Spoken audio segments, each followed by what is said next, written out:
बिस्मिल्लाहिर्रहमानिर्रहीम। अस्सलामुअलैकुम। प्यारे दोस्तों, जिन्नात लड़कियों से किस तरह से जिस्मानी ताल्लुक़ बनाते हैं। जब एक जिन एक लड़की से जिस्मानी ताल्लुक़ बनाया, उसके नतीजे में कैसा बच्चा पैदा हुआ, यकीनन आपको सुनने में बहुत ही अजीब लग रहा होगा, लेकिन हम आपको जिन्नातों की दुनिया का एक ऐसा वाक़या बताएंगे जिसे सुनकर आप हैरान हो जाएंगे। मेरे प्यारे दोस्तों, उलमा के मुताबिक आजकल एक मसला जो सबसे ज़्यादा सामने आ रहा है वो जिन्नात का इंसानों से इश्क मोहब्बत का मामला है। कभी किसी लड़के या मर्द पर जिन लड़की या औरत आशिक होती है, तो कभी किसी लड़की या औरत पर कोई जिन लड़का या जिन मर्द आशिक हो जाता है। और फिर वो सब होता है जो इंसान इश्क मोहब्बत में करता है। कहीं आप खुद या आपका कोई अपना किसी जिन के आशिक का शिकार तो नहीं। आइए ज़रा डिटेल में आसान तरीके से समझाते हैं। दोस्तों, सबसे पहले हम आपको बताते हैं कि जिन्नात के आशिक होने की वजह क्या है। जिन्नात इंसानों पर आशिक क्यों होते हैं। और आपने देखा होगा, जब जिन किसी इंसान पर आशिक होता है तो वो उसे तंग करता है या कभी कभी उसे फ़ायदा पहुंचाता है, उसे नफ़ा पहुंचाता है। लेकिन ज़्यादातर केसेस में ये देखा जाता है कि जिन्नात नुकसान पहुंचाते हैं और उसे अपने साथ ले जाने की बात करते हैं। नंगे होकर या सिर्फ इनरवेयर पहनकर आईने के सामने अपने जिस्म को देखते रहना, वॉशरूम में बिना ज़रूरत के बैठे रहना और अपने जिस्म के साथ खेलते रहना, ज़्यादातर अकेले रहना और अपने आप से बातें करना, बाथरूम में रोना या रात को सोने से पहले तकिए पर सर रख कर रोना, ये चीज़ें जिन्नातों को करीब लाती है। शुरुआत में जादू के ज़रिए ज़बरदस्ती कब्जा करने वाला जिन्नात जब बहुत वक्त इंसान के पास रहते हैं तो अक्सर उस पर आशिक हो जाते हैं। नज़र लगने या हसद की ना की वजह से भी जिन्नात जिस्म में हावी हो जाते हैं और बाद में उन्हें उस जिस्म से प्यार हो जाता है। लड़की या औरत के खुले घने बाल देखकर भी वो दिल हार बैठते हैं।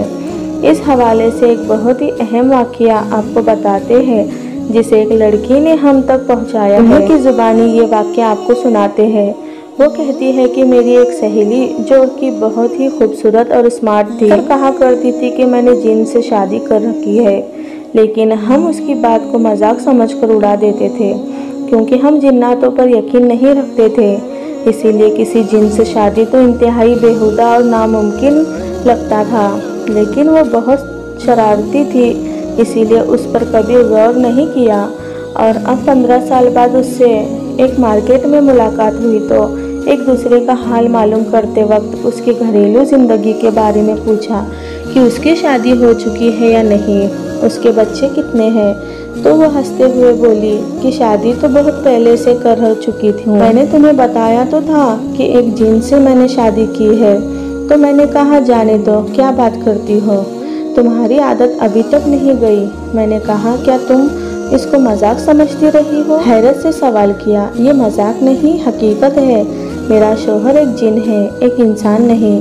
अब पूछोगे कि एक जिन से शादी कैसे हो सकती है, तो इस बारे में खुद खोज लगाकर वो औरत कहती है, मेरी सहेली ने ये तो मुझे नहीं बताया कि उसकी शादी जिन से कैसे हो गई, लेकिन ये कहा कि उसकी औलाद नहीं है। जिन जिसका नाम उसने अब्दुल बारी बताया था, वो उसके साथ बहुत खुश है। लेकिन मैं ये समझ नहीं पा रही कि तुमने आखिर एक जिन से शादी कर क्यों ली। वक्ती तौर पर मैंने दिलचस्पी दिखाई तो मेरी सहेली ने मुझे कहा कि क्या हर्ज है, लोग कुत्ते बिल्लियों और कई जानवरों से शादियां कर ले रहे हैं। मैंने तो एक ऐसी मखलूक से शादी की है जिसका जिक्र सारी इल्हाम किताबों में मौजूद है। इस बात को हजम करना बहुत ही मुश्किल है कि एक इंसान गैर इंसान के साथ कैसे अपनी ज़िंदगी गुजार सकता है।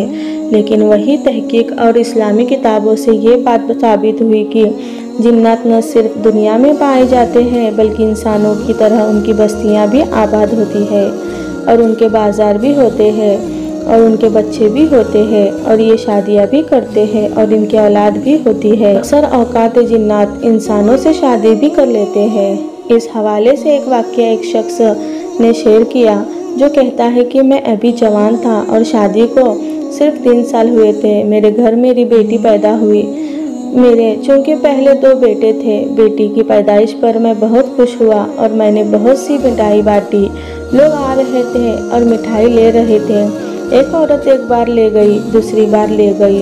जब तीसरी बार मिठाई लेने के लिए आई तो मैंने देने से इनकार कर दिया। उसने मेरा हाथ थामा और कहने लगी, मेरा मुंह मीठा कर दे, तेरा जैसा मीठा कर दूंगी। उसके इस बोल में क्या तासीर थी। हालांकि वो बहुत बुरी और बहुत बदशक्ल औरत थी। मैंने उसे बहुत सारी मिठाई दे दी। दोस्तों, वो शख्स बताता है कि वो रात को सोया तो मैंने देखा कि कुछ लोग आए। उन्होंने मुझे उठाया और कहने लगे कि हम तुम्हारी शादी एक जिन्न औरत से करने लगे हैं, यानी एक जिन्न से करने लगे हैं। मैंने कहा कि मैं तो पहले से शादीशुदा हूँ। वो कहने लगे कि नहीं, जो औरत आज तुम्हारे पास मिठाई लेने आई थी उसका कहना है कि मेरी शादी उससे करो, और हमें हुक्म मिला है कि क्योंकि वो औरत मालदार है और हम उसके गुलाम हैं। मुझे वो उठाकर ले गए और मैंने इनकार करता रहा, लेकिन मेरे मुंह से आवाज़ नहीं निकल रही थी। ऐसा महसूस हो रहा था कि ज़ुबान तो हिल रही है लेकिन लफ्ज़ नहीं निकल रहे।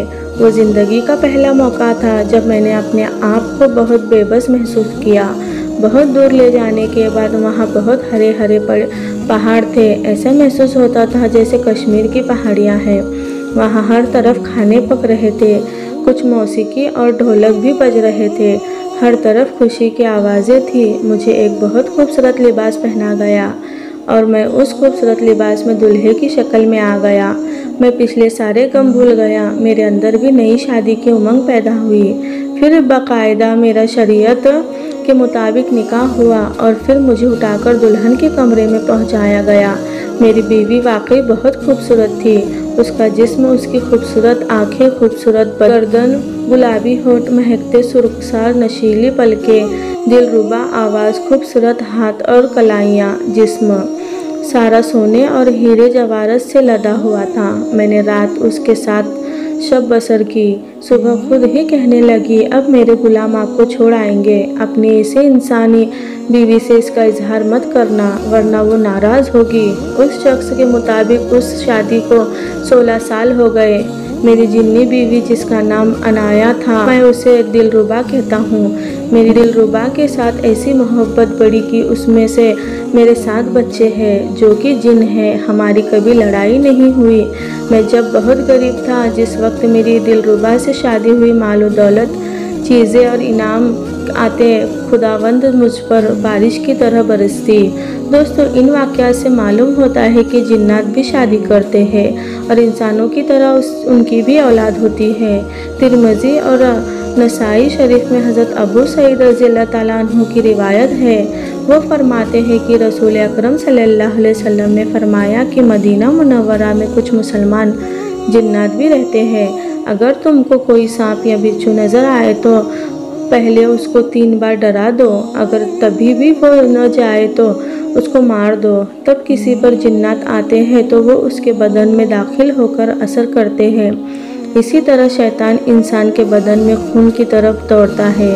अगर उनका अंसर नारी न होता तो ये दोनों किस्म के आदमी जलकर खाक हो जाते। हज़रत इमाम मलिक रहमतुल्लाह हीरालाल ऐसे लोगों ने अर्ज़ किया कि एक जिन हमारी लड़की से शादी करना चाहता है। आप रहमतुल्लाह ताला अलैह ने फरमाया कि शरई एतबार से तो कोई हर्ज नहीं नज़र आता, लेकिन मैं उसको इस वजह से नापसंद करता हूँ कि जब इस किस्म की औरत हामिल हो जाएगी और लोग उसे दरियाफ्त करेंगे कि तेरा शौहर कौन है, तो वह यूँ कहेंगे कि मैं जिन से हामिल हुई हूँ, तो इससे इस्लाम में फसाद पैदा हो जाएगा। हज़रत इमाम मलिक रहमतुल्लाह अलैह का ये इरशाद है। अबू उस्मान शहीद अब इब्नुल अब्बास उर्फ राजी ने अपनी किताब में भी नकल किया है कि मुख्तलिफ इस्लामी रिवायत में आता है कि जिन्नात मुख्तलिफ सूरतें अपना लेते हैं। कभी सांप और कभी बिच्छू की शक्ल में इख्तियार कर लेते हैं और कभी ऊँट, गाय, बकरी, गधे, घोड़े और खच्चर वगैरह की शक्ल अपना लेते हैं और कभी तो परिंदों की शक्ल इख्तियार कर लेते हैं और कभी इंसानों की शक्ल इख्तियार कर लेते हैं। जैसा कि शैतान सराय का इब्न मालिक की शक्ल में कुफ्फार के पास आया था जब वो बदर की तरफ निकल रहे थे। तो दोस्तों, आज की वीडियो आपको कैसी लगी कमेंट बॉक्स में ज़रूर बताइएगा। हम मिलते हैं अगली वीडियो में। तब तक के लिए मुझे इजाज़त दीजिए। अस्सलामु अलैकुम। अल्लाह हाफ़िज़।